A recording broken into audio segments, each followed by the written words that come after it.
దానికి ఏమైనా అడ్డుకట్టేయడం ప్రయత్నం చేస్తున్నారా? లే, ఆ కార్యక్రమం లేదు. ఎంతసేపు పబ్లిసిటీ పిచ్చి, ఆ పబ్లిసిటీ కోసం అందరు నిన్న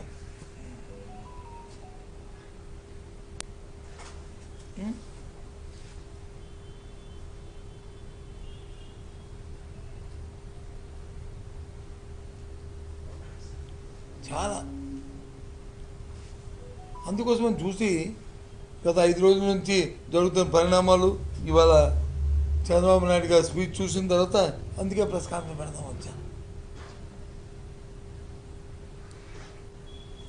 కనీసం 15 నుంచి 20% సామాన్యునికి అందుబాటులో నిత్యావసర ధరలు పెరిగాయి.